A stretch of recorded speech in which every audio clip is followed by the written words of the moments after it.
Hello friends, माझं YouTube channel Sony ट्युटोरियलवर तुमचं मनपूर्वक स्वागत आहे. आज आपण SYBA SOC 222 या प्रश्नोत्तराच्या बुक्समधून प्रश्नोत्तरं बघणार आहोत. अभ्यासाला सुरुवात करण्याआधी तुम्ही माझ्या चॅनलवर जर नवीन असणार तर चॅनलला सबस्क्राईब करा, व्हिडिओला लाईक करा आणि जास्तीत जास्त तुमच्या फ्रेंड सर्कलमध्ये शेअर करा, जेणेकरून इतर विद्यार्थ्यांना या अभ्यासाच्या व्हिडिओचा फायदा होईल. तर चला आता आपण अभ्यासाला सुरुवात करूया. घटक क्रमांक 2, शहरीकरण. मोठ्या बुक्समध्ये लेसन आहे, त्यात मनाच्या भाषेत उत्तरं तयार करायची असतात. याच्यात ऑलरेडी शॉर्टमध्ये उत्तरं दिलेली आहेत, ते मी तुम्हाला वाचून दाखवते. तुम्हाला व्हिडिओ बघून ऐकून मनाच्या भाषेत याची उत्तरं लिहायची आहे. शहरीकरण. शहर अथवा नगर म्हणजे काय?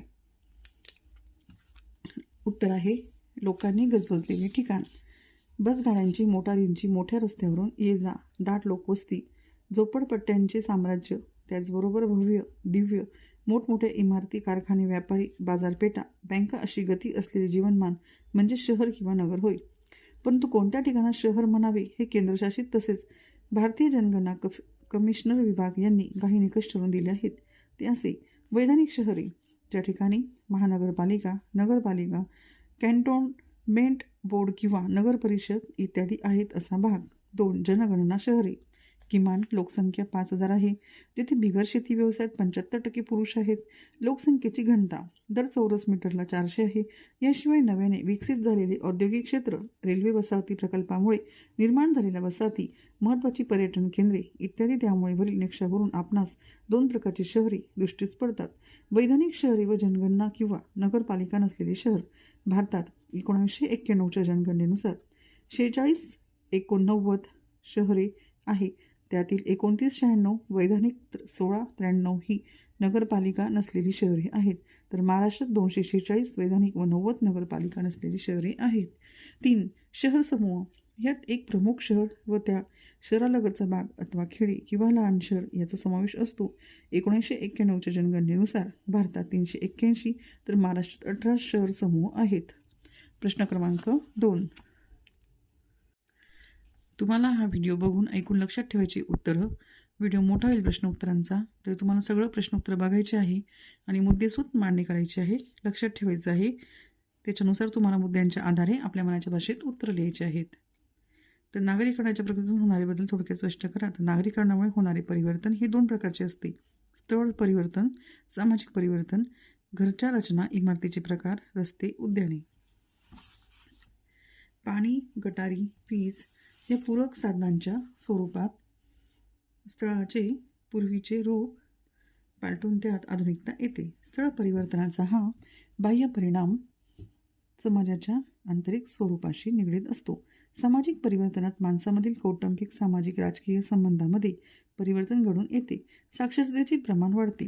प्रत्येक कुटुंबात नोकरी, व्यवसाय करणाऱ्यांची संख्या वाढते. एकत्र कुटुंब पद्धती जाऊन विभक्त कुटुंब पद्धतीची व्यवस्था निर्माण होते.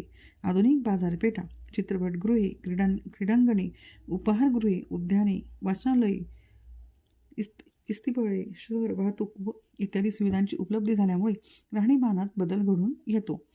लोक रीतिरिवाजामध्येही पारंपरिकता जाऊन आधुनिकता येते. आजच्या शहराची वैशिष्ट्ये म्हणजे प्रत्येक घरात रेडिओ, दूरदर्शन संच, मिक्सर, कुकर, गॅस शेगडी, बहुमजली व मर्यादित खोल्यांची रचना अस्तित्वात आलेली दिसते. झोपडपट्टीची वाढ तसेच परस्परावर अवलंबून असलेल्या सेवांचे एक जाळे विकसित झालेले आढळून येते. त्यात दूध, पेपर, भाजीवाला विकणारे, फिरते विक्रेते यांचा समावेश असतो. वीज, दूरध्वनी, पाणी यांचे वितरण करण्यासाठी सार्वजनिक किंवा सरकारी यंत्रणा निर्माण झालेली असते. रेडफील्ड ह्या समाजशास्त्रज्ञाच्या मते शहराचा विकास होत असताना काही केंद्रस्थ लोकांचा एक वर्ग प्रभावीपणे कार्यरत असतो. त्यात शाळा, मास्तर, भटजी, व्यापारी, दुकानदार, राजकीय पुढारी यांचा समावेश असतो. शहरी सुधारणा व मूल्ये आजूबाजूच्या खेड्यामध्ये प्रसारित करतात. शहरी जीवनावर नोकरशाहीचा पगडा असतो. त्यातूनच शहरी मध्यमवर्ग निर्माण होतो. महापालिका, बँका, शाळा, कारखाने इत्यादी ठिकाणी या मध्यमवर्गाचा प्रभाव असतो. अशा रीतीने एखाद्या स्थळाची औद्योगिकरणामुळे केवळ भौगोलिक वाढ होते असे नसून त्या स्थळाच्या सामाजिक, सांस्कृतिक जीवनपद्धतीतही बदल घडून येतो. थोडक्यात नागरीकरणाच्या प्रक्रियेतून जे बदल होतात ते म्हणजे सामाजिक संबंधात औपचारिकता, व्यावहारिकता याचे महत्त्व वाढते. 2. सामाजिक संबंध दुय्यम व व्यक्तिनिरपेक्ष होऊ लागतात. 3 धर्मरूढी परंपरावर ह्यात बदल होऊन सामाजिक संस्था व मूल्य याचे विघटन होते.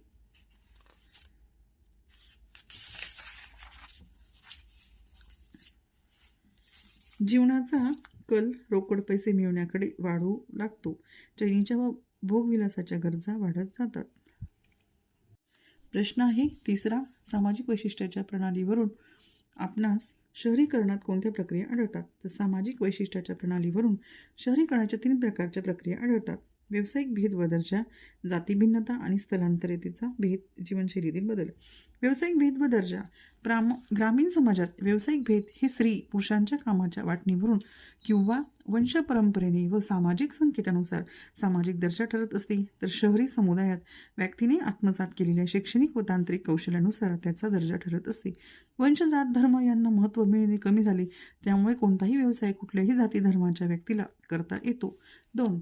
कामाच्या विभागणीनुसार शहरी समुदायात व्यावसायिकांचे निरनिराळे वर्ग तयार होतात.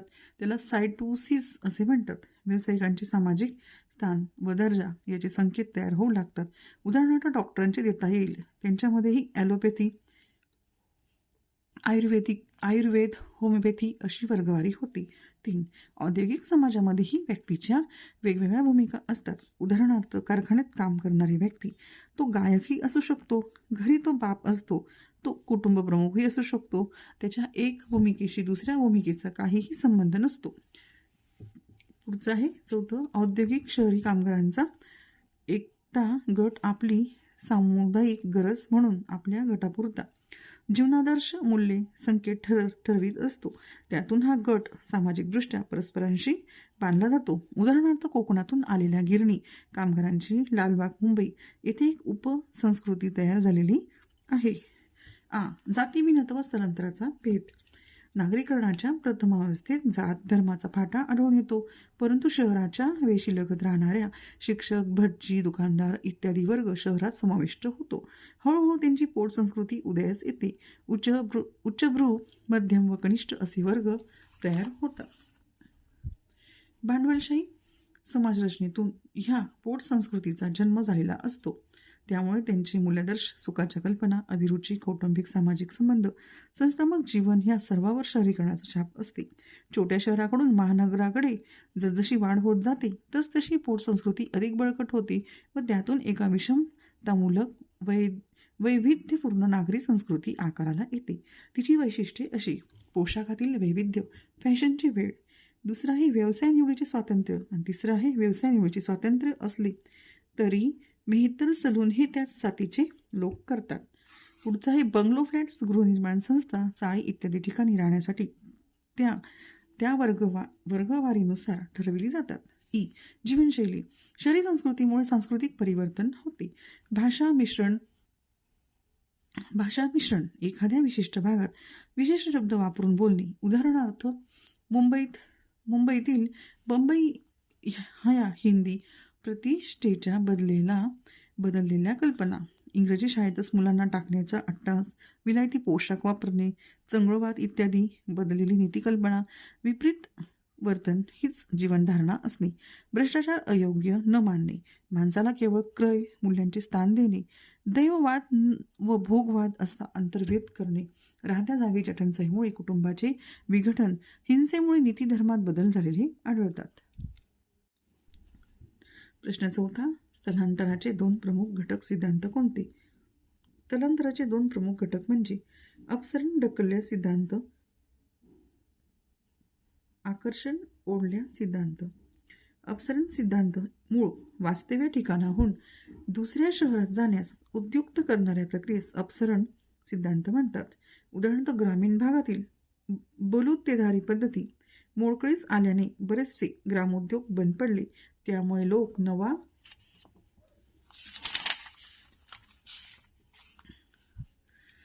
व्यवसाय शोधण्यासाठी शहराकडे ढकललेले जातात. अशीच इतर कारणे आहेत. ती म्हणजे कुटुंब विभक्त झाल्यामुळे पूर्वापार जमिनीचे तुकडे पडतात. वाट्याला आलेली जमीन परवडनाशी झाली, त्यामुळे शेतीवर अवलंबून राहणे परवडनासे झाले व शहरात स्थलांतर करणे अपरिहार्य ठरले. जाती व्यवस्थेतील विषमतेमुळे जीवन जगणे अपरिहार्य होणे. 3. दुष्काळ, पूर, भूकंप यासारख्या नैसर्गिक आपत्तीमुळे. 4. रोजगारांच्या संधी कमी होते. किंवा बेकारी निर्माण होणे. सामाजिक बहिष्कार किंवा गुन्हेगारी सिद्ध झाल्याने. 6. प्रतिकूल हवामान व वाढत्या सुखसोयीच्या अभावामुळे. 7. विवाह, शिक्षण, निवृत्ती इत्यादी वैयक्तिक कारणामुळे. 2. आकर्षण सिद्धांत. शहराचे आकर्षण वाढल्यामुळे व्यक्ती ते शहराकडे ओढल्या जातात. शहरातील राहणीमान, सोयी सुविधा, संधीची उपलब्धता, स्पर्धा व चढाओढीचे आकर्षण इत्यादी कारणामुळे एखाद्या विशिष्ट शहराचे आकर्षण वाढते. त्याला आकर्षण सिद्धांत असे म्हटले जाते. सामान्यत पुढील घटकाचा समावेश आकर्षण सिद्धांतात होतो. शहरातील अर्थजनाच्या विविध संधी, व्यक्ती विकासात असणारी विपुल संधी, शैक्षणिक सोयीसुविधा, उच्च राहणीमान, आवडीचे छंद जोपासण्याला योग्य जागा व संधी. प्रश्न 5. निव्वळ स्थलांतर म्हणजे काय? शहरीकरणाशी त्याचा कसा संबंध आहे ते स्पष्ट करा. उत्तर आहे, शहरीकरणामध्ये वेगवेगळ्या भौगोलिक क्षेत्रामधून आलेल्या लोकांच्या मोठमोठ्या वस्त्या तयार झालेल्या असतात. त्याचबरोबर औद्योगिकरण, दळणवळण साधनातील वाढ, शिक्षण आणि मनोरंजन सुविधांमध्ये वाढ अशा एकूण 5 कारणाची शहरीकरणाची वाढ होते. अंतर्गत स्थलांतर. जनगणना अहवालानुसार व्यक्तीचे जन्मस्थान व सध्याचे राहण्याचे ठिकाण. या प्रकारे दिलेल्या सांख्यिकी वरून स्थलांतराची आकडेवारी काढता येईल. त्यानुसार 1890 सालापासून 1981 सालापर्यंतच्या जनगणना नोंदीनुसार स्थलांतरित व्यक्तीची संख्या 3.1 ते 3.8% इतकी होती. परंतु 1971 मध्ये ती 18 दशलक्ष होती, तर 1881 मध्ये ती 24 दशलक्षपर्यंत गेली. राज्यामध्ये जशी स्थलांतराची प्रक्रिया घडते तशी जिल्ह्यामध्येही स्थलांतर होते. स्थलांतरित व्यक्तीमध्ये पुरुषापेक्षा स्त्रियांचे प्रमाण जास्त असते. स्थलांतर प्रामुख्याने या कारणासाठी केले जाते. 1. नोकरीसाठी स्थलांतर. 2. शिक्षणासाठी. 3. कौटुंबिक कारणासाठी. 4. विवाहामुळे. 5. इतर संकीर्ण कारणामुळे होणारे स्थलांतर. स्त्रियांचे स्थलांतर प्रामुख्याने विवाहामुळे होते, तर पुरुषांचे विवाह हे नोकरी निमित्ताने होते. 1981 च्या जनगणना अहवालानुसार काही निरीक्षणे. 17% लोक ग्रामीण भागातून शहराकडे जातात, 11% लोक शहरी भागातून दुसऱ्या शहरी भागात जातात, तर 6% लोक शहरी भागातून ग्रामीण भागाकडे जातात. प्रश्न आहे 6. शहरीकरणाची कारणे स्पष्ट करा. उत्तर आहे, शहरीकरणाची प्रामुख्याने 2 कारणे आहेत. एक आहे नैसर्गिक वाढ, दुसरं आहे अंतर्गत स्थलांतर, त्याचबरोबर 1. औद्योगिकरण, दळणवळणातील साधनातील वाढ, तिसरं आहे शिक्षण आणि मनोरंजन सुविधांमध्ये वाढ. 1. नैसर्गिक वाढ. तर ह्या मुद्द्याचं आपण स्पष्टीकरण बघू. तर अंतर्गत स्थलांतर नोकरीसाठी, विवाहामुळे, कौटुंबिक कारणामुळे, इतर संकीर्ण कारणामुळे स्थलांतर होते, जे शहरीकरणाला पोषक असते. दुसरं आहे औद्योगिकरण. तर उद्योगाच्या कारखान्याचे जाळे पसरलेले आहे. परंतु एखाद्या लहान गावात जर कारखाना सुरू झाला तर त्या गावाचे रूपांतर स्थलांतर प्रक्रियेमुळे शहरात होऊ लागते. उदाहरणार्थ जमशेदपूर या गावात 1911 साली टाटांनी कारखाना सुरू केला आणि आज ते मोठे शहर आहे. दळणवळण साधनातील वाढ. स्वातंत्र्यानंतरच्या काळात बरीचशी खेडी शहरांना जोडण्यात आली. बस सेवा,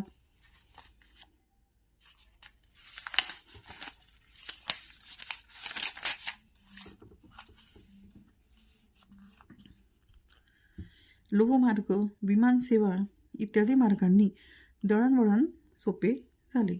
शहरातील उद्योगांना लागणारा कच्चा माल तसेच मनुष्यबळ सहज उपलब्ध झाले. त्याचबरोबर टपाल खाते, दूरध्वनी, आकाशवाणी, दूरदर्शन, फॅक्स इत्यादी माध्यमांच्या प्रसारामुळे शहरीकरणाच्या प्रक्रियेमुळे गती आली. 4. शिक्षण आणि मनोरंजन सुविधा. ग्रामीण जनतेला शहराचे आकर्षण शिक्षणामुळे तसेच मनोरंजनामुळे जास्त असते. त्याचबरोबर आधुनिक सोयी सुविधाही त्याचे एक कारण असते.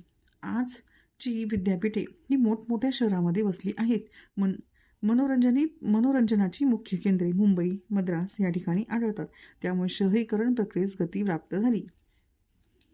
प्रश्न आहे 7. शहरीकरणातून कोणकोणत्या समस्या निर्माण होतात? उत्तर आहे, शहरीकरणातून अनेक समस्या निर्माण होतात. वाढत्या लोकसंख्येमुळे तसेच अपुऱ्या जागेमुळे नागरिकांना मोठ्या प्रमाणात समस्यांना सामोरे जावे लागते. काही ठळक समस्या पुढीलप्रमाणे. 1. गलिच्छ वस्ती, झोपडपट्टी. 2. बेकारी, शैक्षणिक, मद्यपान व इतर व्यसने.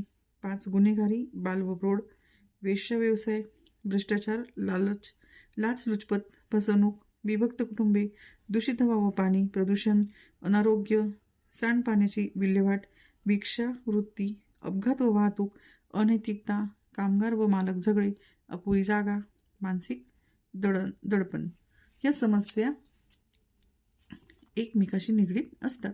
उदाहरणार्थ झोपडपट्टी या समस्येची गुन्हेगारी, मद्यपान, अनारोग्य हे निगडीत आहे. माणसाकडून नीती, नियम, चांगल्या वाईटच्या कल्पना याविषयी काही संकेत पाळायचे असतात.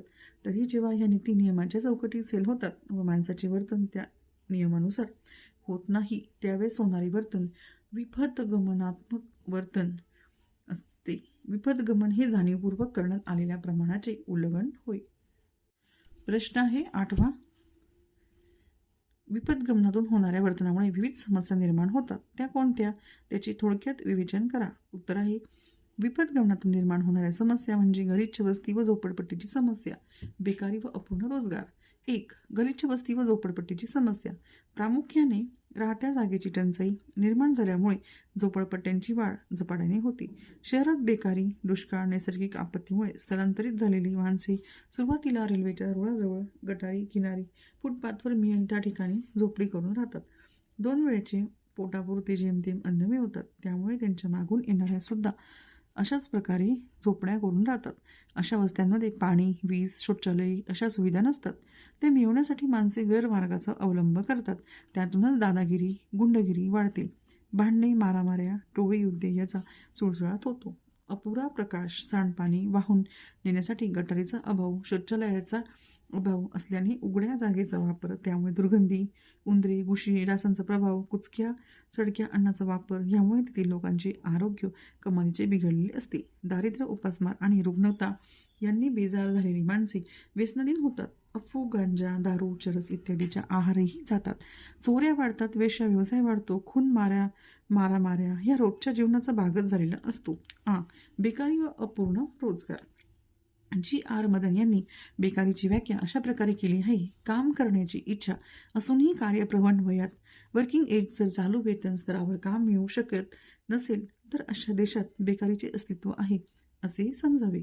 बेकारांमध्ये सुशिक्षित, अशिक्षित, कुशल व अकुशल अशा दोन्ही प्रकारचे लोक आढळतात. लहान मुले कचरा गोळा करणे, भिक्षा मागणे, हमाली करणे अशी कामे करतात.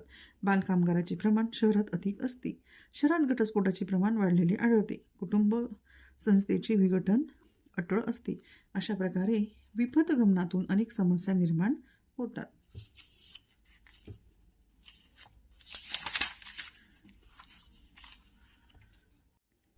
प्रश्न आहे शेवटचा 9वा. भिक्षावृत्ती म्हणजे काय? त्या समाजास कशा प्रकारे घातक ठरू शकतात ते स्पष्ट करा. तर उत्तर आहे भारतामध्ये प्राचीन काळापासून भिक्षावृत्ती अस्तित्वात होती. त्याला धार्मिक महत्त्व प्राप्त होते. परंतु आजच्या संदर्भात गल्ली बोळात, देवळात, धार्मिक ठिकाणी भिक्षा मागणारे आढळून येतात. स्वतःची उदरनिर्वाहाची भिक्षेशिवाय इतर कोणतेही साधन जवळ नाही अशी व्यक्ती किंवा सार्वजनिक ठिकाणी भीक मागण्यासाठी शारीरिक व्यंगाचे प्रदर्शन करणारी व्यक्ती म्हणजे भिकारी होय. अशी व्याख्या भिकारी याची करता येते. साधारण भिकारी हे 15 ते 55 वयोगटातील असतात. पुरुषांचे प्रमाण स्त्रियांपेक्षा जास्त असते. भिक्षावृत्तीची कारणे: आर्थिक बेरोजगारी, दारिद्र्य, कुपोषण यामुळे भिक्षावृत्ती वाढते. गुंड लोक मुलांना पळवून नेऊन त्यांना भिक्षावृत्तीत ढकलून पैसे कमवितात. 2. सामाजिक: शहरातील वाढत्या महागाईमुळे कुटुंबातील मंद, अपंग, वृद्ध, वेडे इत्यादींचे पालनपोषण करणे शक्य नसल्याने कुटुंबीय त्यांना सोडून देतात. त्यामुळे त्यांना भिक्षा मागून उदरनिर्वाह करणे अटळ होऊन बसते.